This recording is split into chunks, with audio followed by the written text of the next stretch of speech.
कि हम आज के इस पर्व के अवसर पर संविधान को साक्षी मानते हुए भारत माता के चरणों पर अपना श्रद्धा सुमन अर्पित करते हुए अपनी बात को मैं प्रारंभ करता हूं।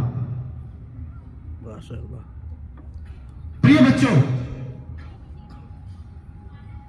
आज आजादी के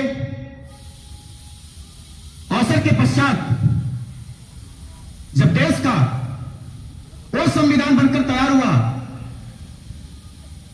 जिसमें तय किया गया कि आजाद देश या आजाद भारत हमारा किस प्रकार से संचालित किया जाएगा, किस प्रकार से इसकी गवर्निंग कमेटी बनाई जाएगी, किस प्रकार से नियम और कानून बनाए जाएंगे। आज का दिन उस दिवस को याद करने का है कि आज के ही दिन 1949 के दिन में लोकतंत्र का एक खाका खींचा गया जिसे हम अपने कॉन्स्टिट्यूशन के भी नाम से जानते हैं। थोड़ा सा हम पीछे चलते हैं। हम कहते हैं कि हमें अपने इतिहास को भूलना नहीं चाहिए, इतिहास से हमें सदैव सीखना चाहिए। तो आइए इस संघर्ष की कहानी से थोड़ा सा पीछे चल करके हम उन स्मृतियों को भी ध्यान में लाते हैं जिनके दम पर हमें आज यह दिवस मनाने का अवसर मिला है। मित्रों, हजारों वर्षों की गुलामी थी। इस देश को सिर्फ अंग्रेजों ने नहीं लूटा, कभी विदेशी आक्रांताओं ने, कभी मुगलों ने, कभी पराये मुल्क के शासकों ने भारत को जितना भी लूट पाया लूटा। और क्रांति का बिगुल सिर्फ 1957 में ही नहीं बजा था। मैं आपको इतिहास को थोड़ा आज करेक्ट भी करूंगा। हमें हमेशा बताया जाता है कि भारत हजारों वर्ष से गुलाम रहा। गुलाम नहीं रहा। गुलाम तब कहा जाता है जब हमने गुलामी स्वीकार कर ली हो। भारत का प्रत्येक नागरिक, चाहे आजादी के पहले का हो चाहे आजादी के बाद का हो, स्वाभिमान से कभी समझौता नहीं किया। आप बच्चे हैं, आप भारत के वर्तमान भी हैं, आप भविष्य भी हैं, तो आपको यह जानकारी होनी चाहिए हजारों वर्षों तक भारत ने अपने उन आक्रांताओं के सामने कभी घुटने नहीं टेके। आपको इतिहास में तमाम ऐसी कहानियां सुनने को मिलेंगी कि जिन्होंने जब भी अवसर आया तब अपने आक्रांताओं को सामना किया, भागा नहीं पेट छोड़ के। तो इसको हम आप करेक्ट करना चाहिए अपने नरेशन में कि भारत गुलाम नहीं रहा, गुलामी से संघर्ष करता रहा। और संघर्ष की आजादी आधिकारिक रूप से तो हमें 1947 में मिली, लेकिन भारतीय राष्ट्रीय कांग्रेस के अधिवेशन में पंडित जवाहरलाल नेहरू की समिति ने यह घोषणा किया था कि अगर ब्रिटिश सरकार 26 जनवरी 1930 को हमें आजाद घोषित नहीं करेगी तो हम आज से ही अपनी आजादी का घोषणा करते हैं। प्रिय बच्चों, 15 अगस्त 1947 की आधिकारिक घोषणा से पहले हम 26 जनवरी 1930 से 15 अगस्त 1947 तक जो आजादी का दिवस था हम उसे 26 जनवरी को ही मनाते थे। शायद बहुत कम लोगों को यह बात पता होगी, लेकिन जब 15 अगस्त 1947 को आधिकारिक घोषणा हुई आजादी की तो 26 जनवरी को हटा करके फिर हम अपनी आजादी का दिवस 15 अगस्त 1947 को मनाने लगे। अभी किसी व्यक्ति को पिंजरे में बंद कर दिया जाए और उसके बाद उसे आजाद कर दिया जाए तो फिर कैसा रिएक्शन रहता है उसका? सोचिए, हजारों वर्षों से जो मेरे मस्तिष्क में, हम सबके संस्कृति में, तौर तरीके में, रहने के, पहनावे के, हर ऊपर जिसकी शिकंजा कसा हुआ था गुलामियों का, उनको तोड़ने के बाद जब भारतवासी आजाद हुए तो स्वतंत्रता का पर्व मनाने में हम इतने विलीन रहे कि हमें ध्यान ही नहीं रहा कि देश को चलाना कैसा है। लेकिन उसी समय देश के कुछ बुद्धिजीवी वर्ग, पंडित जवाहरलाल नेहरू, डॉक्टर राजेंद्र प्रसाद, सरदार पटेल जी, ऐसे तमाम महानुभाव की एक समिति तय करती है कि देश को चलाने के लिए जो संविधान बनाना है उसकी जिम्मेदारी हमारी आपकी है। और उसी समिति ने बी.एन. राव जी का नाम बहुत इंपॉर्टेंट है कॉन्स्टिट्यूशन बनाने के लिए। ये जो आज संविधान आप देख रहे हैं इसका पूरा मसौदा उन्होंने ही बना करके तैयार किया। उनकी तैयारी के बाद जब उन्होंने भीमराव अंबेडकर जी की समिति को सौंपा तो उस पर गहन अध्ययन हुआ, उसके विचार विमर्श के बाद तब जाकर के 26 जनवरी 1950 में इसको लागू किया गया। संविधान को जानने का अवसर हम सभी को मिलता है, और संविधान वही नहीं कि जो एक कॉन्स्टिट्यूशन बना करके एक कुछ हमारे संसद भवन या किसी सरकारी दफ्तर में रखा हुआ उसी को ही संविधान हम कहते हैं। देश के प्रथम नागरिक होने के नाते आज के ही दिन राष्ट्रपति जी द्वारा आज के लोक संग्रह के पूर्व पे भी उनका एक भाषण होता है लाल किले से, नहीं अपने ऑफिस से करते, बाकी आज के दिन लाल किले से उनका झंडा फहराया जाता है। तो उस दिवस को याद करते करते हमें यह गर्व की अनुभूति भी होनी चाहिए कि ये जो आजादी, ये जो गणतंत्र हम मिठाई बांट करके सांस्कृतिक कार्यक्रम करके मनाते हैं, उसके पीछे कितना बड़ा संघर्ष रहा है। और इतिहास से सीखते हुए उसी में जीना भी प्रारंभ नहीं करना है हमें उससे सीखते हुए आज का युवा अपने देश के प्रधानमंत्री को ले लीजिए आप, आदरणीय नरेंद्र मोदी जी, उनके विजन को आप समझने की कोशिश करिए। भारत आज विश्व का 5वां सबसे आर्थिक मजबूत देश है। उनका सपना है कि आने वाले समय में भारत 5वां नहीं, तीसरा नहीं, पहले नंबर तक आए। उसके आने के लिए जो भार है वो किसके कंधे पर है? युवाओं के कंधे पर। ये विदेश मंत्रालय में बैठे हुए उन अधिकारियों के कंधे पर नहीं है, या वित्त विभाग में बैठे हुए अधिकारियों के कंधे पर नहीं है, और ना ही हमारे देश के जो कैबिनेट है उनके कंधों पर है। भारत को प्रथम स्तर पर लाने के लिए अगर इकोनॉमी के मामले में विश्व के स्तर पर, तो वहां पर हर एक व्यक्ति की योगदान का तय होना चाहिए, सुनिश्चित होना चाहिए। हम करेंगे ये अलग बात है, हमको करना है यह तय करना पड़ेगा।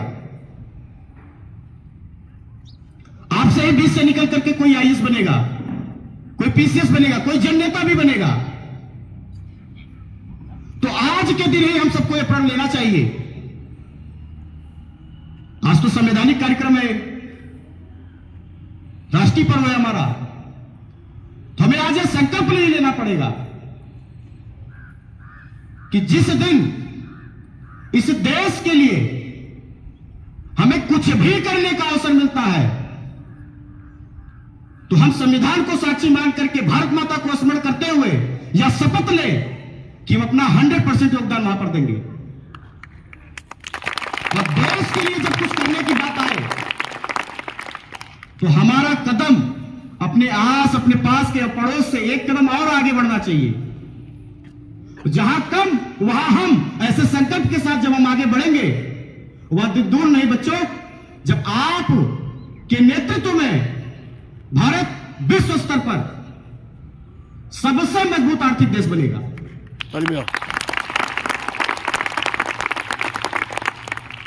और मैं दावे के साथ कह सकता हूं कि हमारे प्रधानमंत्री जी का जो विजन है और आज के यूथ की जो स्थिति है, मानसिकता है, वह दिन दूर नहीं जब पूरा विश्व रुपयों को सजाएगा, डॉलर को नहीं।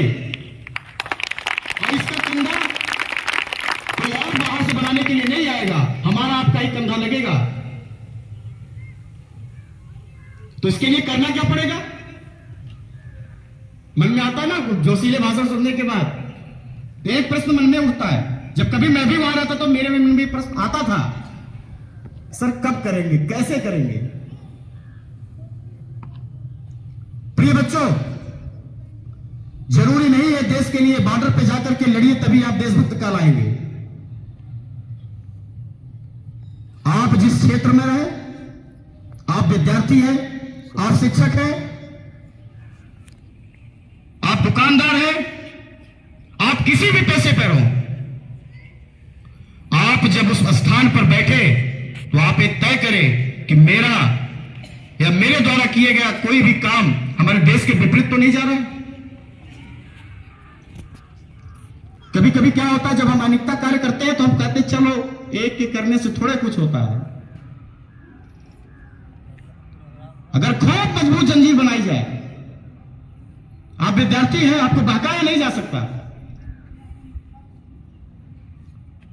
स्वप्न नहीं दिखाया जा सकता। आपसे मैं सत्यता पर बात करूंगा। आप बताइए, विश्व की सबसे मजबूत जंजीर बनाई जाए, उससे मजबूत जंजीर कोई हो ही ना, और उस जंजीर की अगर एक कड़ी को तोड़ दिया जाए, क्या वो जंजीर आपस में जुड़ी रहेगी? बिल्कुल नहीं। जब हम कहते हैं कि हम भारत के नागरिक हैं, और हमें दावे के साथ कहते हैं कि हमारे मत से ही ये देश चलता है,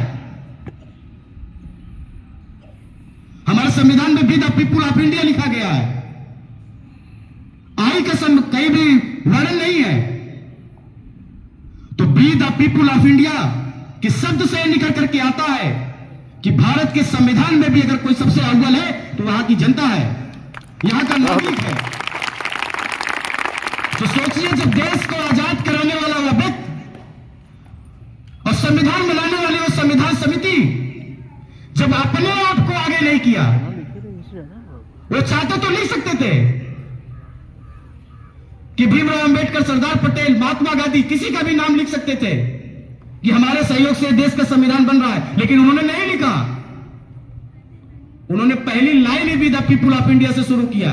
तो आप अपनी कीमत समझिए, आप अपना महत्व समझिए। इस महत्व को हमेशा ध्यान में रखते हुए हमारा प्रत्येक कार्य देश हित में होना चाहिए, राष्ट्र हित में होना चाहिए। प्रिय बच्चों, आज का यह पर्व आपके जीवन में इससे पहले भी आया होगा। मुझे नहीं पता आप तब से लेकर के अब तक क्या अपने मन में विचार करके आगे बढ़ रहे थे, और आज से बाद भी आएगा लोगों के पर में। हम जग को नहीं सुधार सकते, उल्टा, लेकिन हम अपने से सुधार तो कर सकते हैं। तो वी द स्टूडेंट ऑफ संज्ञान, वी द स्टाफ ऑफ संज्ञान, हमें तय करें कि जब हम इस विद्यालय के बाहर कदम रखेंगे या जब इस विद्यालय के अंदर शिक्षा ग्रहण हेतु एक विद्यार्थी के नाते, एक शिक्षक के नाते, एक कर्मचारी के नाते जब हम इस विद्यालय में कदम रखेंगे, या जब हम यहां से बाहर जाएंगे एक विद्यार्थी, एक अधिकारी या किसी भी व्यवसाय के सदस्य के नाते जब अपना कदम यहां से बाहर रखेंगे, तो हमारे मन में यह विचार सदैव चलता रहेगा कि यह देश मेरा प्रथम है, और जिस व्यक्ति के मन मस्तिष्क में राष्ट्र प्रथम हो, उससे कोई अनैतिक कार्य हो ही नहीं सकता।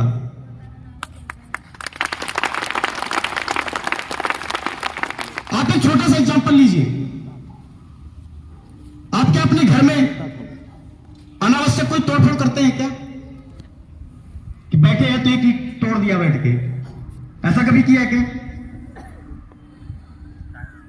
आप जिस बेड पर बैठते हैं, आप जिस स्टडी टेबल पर बैठते हैं, आप क्या अनावश्यक वहां गंदगी फैलाते हैं क्या? क्यों नहीं फैलाते? क्योंकि मेरा घर है, मेरा टेबल है, हमें साफ करना पड़ेगा, नुकसान हमारा होगा। तो ये बात आती है, देश किसका है? हमारा। बताइए, ये देश किसका है? हमारा है। तो फिर इसकी रक्षा कौन करेगा? हम करेंगे। कौन करेगा? हम करेंगे। कैसे करेंगे? तो यह बात सिर्फ नारों तक सीमित ना रह जाए। अपने दोनों हाथ की मुट्ठी बांधिए और हाथ ऊपर करके संकल्प लीजिए, मेरे साथ दोहराइए। तुम एक हाथ लो, एक हाथ बांधो कि मुझे ऊपर कर लो, उसको गिर जाएगा। जब जब यह अवसर मिलेगा कि देश के लिए कुछ करना है, पकड़े तो ऐसे नहीं गिर जाएगा। हम सबसे आगे होंगे। भारत माता की जय। भारत माता की जय। धन्यवाद। बहुत बढ़िया।